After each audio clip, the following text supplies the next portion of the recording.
வீட்டுல ஏற்கனவே உப்பு இருந்தால் கூட ஒவ்வொரு வெள்ளிக்கிழமை நாளுமே இந்த உப்பு வாங்குகின்ற பழக்கத்தினை வீட்டிலே வைத்திருந்தார்கள். அமிர்தத்தை கடையும் பொழுது தேவர்களும் அசுரர்களும் ஒன்றாக இணைந்து அமிர்தம் கடையும் பொழுது அதிலிருந்தா மகாலட்சுமி வந்தான்னு தெரியும் தானே நமக்கு.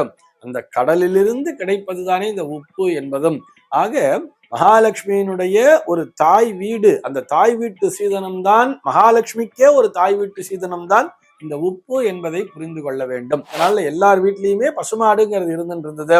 அந்த மாட்டிற்கு அந்த பசுமாடே மகாலட்சுமியாக பார்க்கப்பட்டது. அந்த மாட்டிற்கு வீட்டுல தவிடுங்கிறது என்னைக்கும் குறைவில்லாம இருக்கணுங்கிறதுனாலதான் உப்பு, பருப்பு, அரிசி, தவிடு, வெல்லமும் வச்சுட்டு இருந்தார். இந்த உப்பிற்கு ஏன் அத்தனை முக்கியத்துவம் கொடுக்கிறார்கள் சொன்னா மகாலட்சுமியோட அம்சம் நிறைந்தது உப்பு அப்படிங்கிறதுனாலதான்.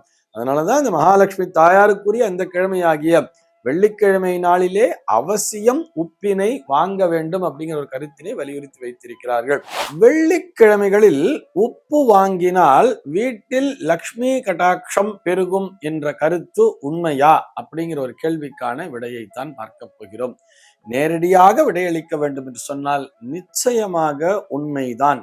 நம்முடைய பெரியவர்கள் இதை அனைத்தையும் உணர்ந்துதான் இந்த கருத்தினை வலியுறுத்தி சொல்லி இருக்கிறார்கள். அந்த நாள்ல பார்த்தோம்னா கிராமப்புறங்கள் இல்ல நகர்ப்புறங்கள்ல கூட பார்த்தோம்னா தெருவுல ஒரு மூட்டையை வச்சுட்டு உப்பு வித்துண்டே வருவா. அது என்னைக்கு வித்துண்டு வருவான்னு பார்த்தோம்னா வெள்ளிக்கிழமையில் தான் வருவார்கள்.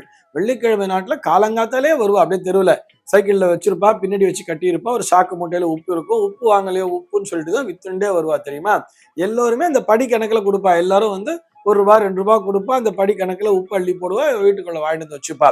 வீட்டுல ஏற்கனவே உப்பு இருந்தால் கூட ஒவ்வொரு வெள்ளிக்கிழமை நாளுமே இந்த உப்பு வாங்குகின்ற பழக்கத்தினை வீட்டிலே வைத்திருந்தார்கள்.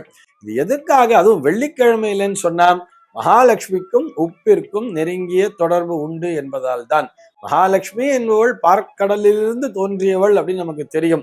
அதாவது இந்த அமிர்தத்தை கடையும் பொழுது தேவர்களும் அசுரர்களும் ஒன்றாக இணைந்து அமிர்தம் கடையும் பொழுது அதிலிருந்தா மகாலட்சுமி வந்தான்னு தெரியும் தானே நமக்கு.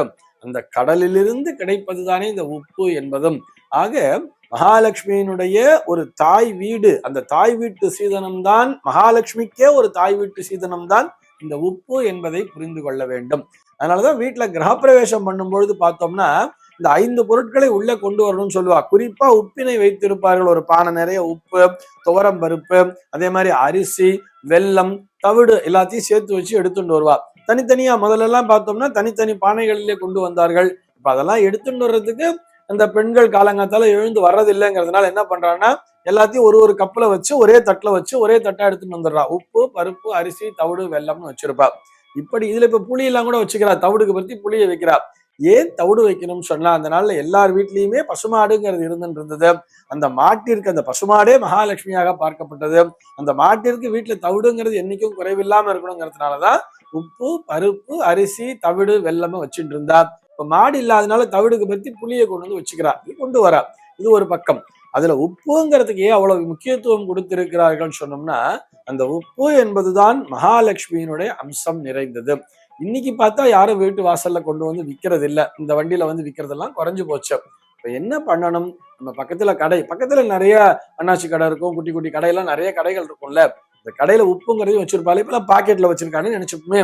ஒரு ₹10 ₹12 ஒரு பாக்கெட் விற்கிறதுன்னு சொன்னா ஒவ்வொரு வெள்ளிக்கிழமை நாளுமே அவசியம் உப்பினை வாங்கி வீட்டுல வச்சுக்க வேண்டியது.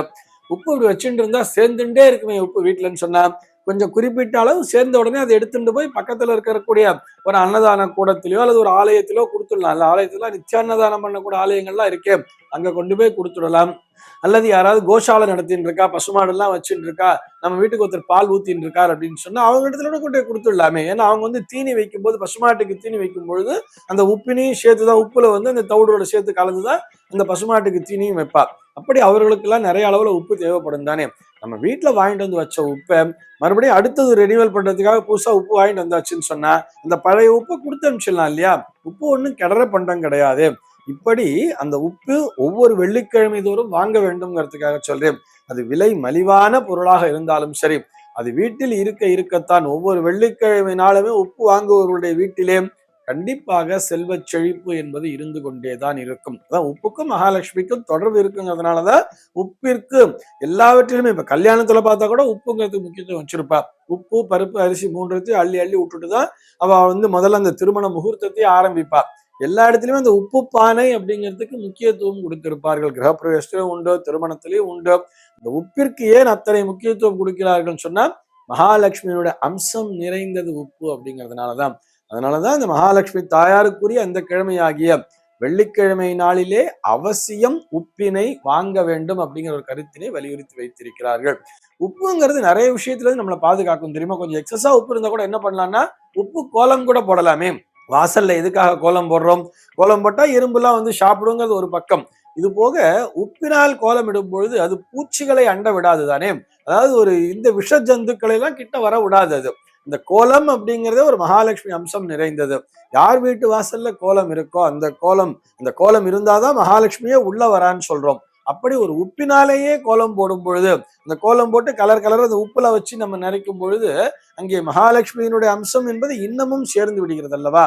ஆக வெள்ளிக்கிழமை நாளிலே அவசியம் உப்பினை வாங்க வேண்டியது. ஒவ்வொரு வெள்ளிக்கிழமையும் நம்ம மினிமமா கூட வாங்கலாம். ஒரு 12 ரூபாய்க்கு ஒரு பாக்கெட் விற்கிறதுன்னு சொன்னா அதை வாங்கி வைத்துக் கொள்வது நல்லது. அல்லது நமக்கு வந்து லூஸ்லயே உப்பு கிடைக்குது, சாக்கு மூட்டையில கொண்டு வந்து உப்பு விற்கிறா அப்படின்னு இருந்தா கூட அவசியம் உப்பு வாங்க வேண்டியது. இதுல குறிப்பா இன்னொரு கருத்துன்னு சொல்லியிருப்பா. திடீர்னு வீட்டுல உப்பு இல்ல, பக்கத்து வீட்டுல போய் உப்பு வாங்கிட்டு வரோம்னு சொன்னா ₹1 காசாச்சும் கொடுத்துட்டு தான் வாங்கிட்டு வரணும். அதை கடனா வாங்கிட்டு வரக்கூடாதுன்னு சொல்லுவா தெரியுமா? அதே மாதிரி இலவசமாக உப்பினை தரக்கூடாதுங்கிற மாதிரியும் வச்சிருப்பா. ₹1 கொடுத்துட்டு தான் உப்பை வாங்கணும் அப்படிங்கிற மாதிரி நம்முடைய பெரியவர்கள் சொல்லி இருப்பார்கள். இதற்கு காரணம் என்னன்னு சொன்னா அது மகாலட்சுமியினுடைய அம்சம் நிறைந்தது. அதை வாங்கி செல்பவர்களும் நன்றாக இருக்க வேண்டும், அதனை கொடுப்பவர்களும் நன்றாக இருக்க வேண்டும், பரஸ்பரம் இருபுறமும் நன்மை நடக்க வேண்டும் என்பதற்காகத்தான் இது போன்ற கருத்துக்களை நம்முடைய பெரியவர்கள் வலியுறுத்தி சொல்லி இருக்கிறார்கள். சர்வே ஜனாஹ சுகினோ பவந்து.